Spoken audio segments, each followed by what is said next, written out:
Jharkhand staff selection commission ने एक notification जारी किया है। ये नोटिफिकेशन झारखंड पुलिस कांस्टेबल से रिलेटेड है, तो इसी नोटिफिकेशन को हम देखेंगे। तो सबसे पहले मैं आपको बता देता हूं कि इसकी ऑनलाइन डेट कब, फॉर्म फिल करने की कब आएगी। देखिए 15/1/2024, 15 जनवरी 2024 से फॉर्म भरने शुरू हो जाएंगे और 14 फरवरी 2024 तक इसकी लास्ट डेट रहेगी फॉर्म भरने की। और अब हम नोटिफिकेशन देखते हैं कि नोटिफिकेशन के अंदर, ये तो शॉर्ट नोटिस था जो इन्होंने बोला है। यहाँ पर नोटिफिकेशन के अंदर देखते हैं जो डिटेल्स है, वैकेंसी दी गई है। देखिए फीस कितनी होगी, फीस 100 रुपये होगी। और यहाँ पर डिस्ट्रिक्ट वाइज, जैसे कि रांची, रांची में कितनी पोस्ट निकली हुई है, खूंटी और सिमडेगा और गुमला। तो यहाँ पर अलग अलग डिस्ट्रिक्ट, हजारीबाग, अलग अलग डिस्ट्रिक्ट में वैकेंसी निकाली हुई है। तो आप जरा सोच समझ के वैकेंसी भरना है। जहाँ पर ज़्यादा वैकेंसी है, जैसे कि हजारीबाग में ज़्यादा है, तो आप यहाँ पर भर सकते हो। अब ये तो वैकेंसी का डिस्ट्रीब्यूशन हुआ कि वैकेंसी आप कहाँ से, कितनी वैकेंसी है। तो जब भी आप वैकेंसी को भरो तो देख लेना उसमें कितनी टोटल है वहाँ पर। अब बात करते हैं सैलरी की। देखिए सैलरी आपकी 21,007 से स्टार्ट होगी और 69,100, मतलब ये तो सैलरी तो और ज़्यादा मिलती है। लेवल 3 पर आपको मिलेगा ये। तो लेवल 3 पर मिलने का मतलब ये हो गया कि आप लगाओ 30-35 से आपकी सैलरी स्टार्ट होगी। अब बात करें कि क्वालिफिकेशन क्या होनी चाहिए। देखिए इन्होंने यहाँ पर साफ साफ बोले थे, मान्यता प्राप्त शैक्षणिक संस्थानों से 10वीं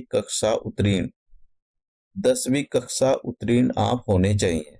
ठीक है, तो ये इनकी क्वालिफिकेशन है कि जो इन्होंने मांगी है। अब यहाँ पर शारीरिक मापदंड कितना होना चाहिए। देखिए यहाँ पर जो एक से अलग अलग वर्ग के लोगों के लिए अलग अलग दिया हुआ है कि सीना कितना होना चाहिए न्यूनतम। सीना आपका 81 सेंटीमीटर होना चाहिए। और मतलब देख लेना आप जिस भी कैटेगरी में आते हो आप। अब बात करें तो ये तो डेट की हमने बात कर ली कि भाई डेट मैंने आपको बता दिया। अब बात करते हैं कि न्यूनतम एज कितनी होनी चाहिए। न्यूनतम एज आपकी 18 साल होनी चाहिए और अधिकतम एज 25, 27 और 28, 30 है। आप जिस कैटेगरी में आते हो, जैसे कि मैं बताता हूँ कि अनारक्षित और आर्थिक कमजोर वर्ग के लिए 25 साल रखी गई है। और जैसे कि यहाँ पर पिछड़ा वर्ग जो अनुसूचित जाति में आते हैं उनके लिए 27 साल रखी गई है। अनुसूचित जनजाति या अनुसूचित जाति पुरुष एवं महिलाओं के लिए 30 साल रखी गई है। तो आप समझ रहे हो कि अलग अलग कैटेगरी के हिसाब से अलग अलग छूट दी हुई है। अब ये तो हमारा था एज से रिलेटेड। अब हम बात करते हैं कि सिलेक्शन प्रोसेस क्या होगा। देखिए सिलेक्शन प्रोसेस जो होगा, एक आपका शारीरिक दक्षता का परीक्षण होगा, फिर चिकित्सा जांच होगी आपकी, फिर लिखित परीक्षा होगी। तो इन्होंने यहाँ पर बोला है कि भाई ये आपका जो भी मापदंड है उसको देखेंगे, फिर आपकी मेडिकल जांच होगी, उसके बाद में आपकी लिखित परीक्षा होगी। लिखित परीक्षा के बारे में देखते हैं। लिखित परीक्षा के 2 प्रश्न पत्र होंगे। तो पहले प्रश्न पत्र में इन्होंने बोला है कि जो क्षेत्रीय जनजाति भाषा उसका पेपर होगा आपका। और जैसे कि आप हिंदी, इंग्लिश, अंग्रेजी, संस्कृत, उर्दू और ये सारी लैंग्वेज दी गई। इनमें से कोई सी आप एक लैंग्वेज चूज कर सकते हो। ठीक है, में से किसी एक भाषा की परीक्षा विकल्प के आधार पर अभ्यर्थी दे सकेंगे। मतलब आप कोई सा एक चूज कर सकते हो और उसी के अकॉर्डिंग आपके 100 बहुविकल्पीय क्वेश्चन, एमसीक्यू टाइप के क्वेश्चन आएंगे। और एक क्वेश्चन 3 मार्क का होगा अगर आपने सही क्वेश्चन किया है। अगर आपने गलत कर दिया तो आपका 1 मार्क्स चला जाएगा। अब इन्होंने यहाँ पर बोला है कि न्यूनतम प्रश्न पत्र फर्स्ट में न्यूनतम 30% अंक आना जरूरी है, नहीं आए तो आप क्वालिफाई नहीं माने जाओगे। अब दूसरे प्रश्न पत्र की बात करते हैं, दूसरे पेपर की। तो इसके अंदर दो भाग होंगे। पहले भाग में हिंदी भाषा से संबंधित क्वेश्चन पूछे जाएंगे, जैसे कि हिंदी व्याकरण, मुहावरे और वाक्यों का शुद्धिकरण, इससे रिलेटेड क्वेश्चन पूछे जाएंगे। भाग 2 में 25 क्वेश्चन सामान्य ज्ञान से पूछे जाएंगे और 25 क्वेश्चन न्यूमेरिकल एबिलिटी, जो रीजनिंग और क्वांटिटेटिव एप्टीट्यूड होता है मैथ्स, उससे रिलेटेड पूछे जाएंगे। 2 घंटे का टाइम होगा। और यहाँ पर देखिए, परीक्षा अवधि 2 घंटा, कुल अंक 30, 300, समझ गया, 300 मार्क्स का होगा ये।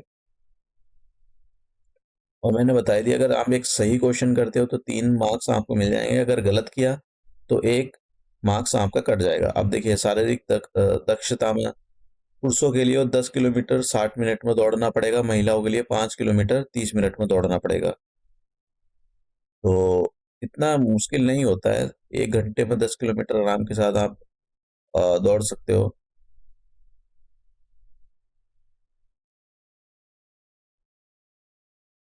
अब देखिए, यहाँ पर इन्होंने कुछ थोड़ा सा एडिशनल मार्क्स आपको लगेंगे। अगर आपने मान लो यूनिवर्सिटी की है, डिस्टिंक्शन से किया हुआ है, तो 10 मार्क्स, और फर्स्ट क्लास को 8 मार्क्स, सेकंड क्लास को 6, और पास जो हुआ है उसको 4 मार्क्स। तो ये भी मतलब आपको फायदा मिल जाएगा जिन्होंने ये किया हुआ है।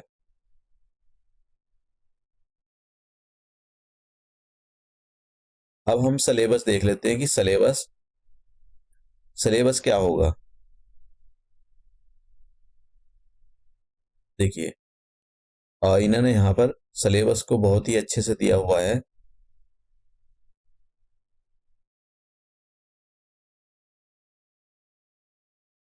ये सिलेबस दिया है, हिंदी का सिलेबस यहाँ पर दे दिया ना, काव्य खंड से क्या पूछा जाएगा और गद्य खंड से क्या पूछा जाएगा, सिलेबस इन्होंने यहाँ पर दे दिया है।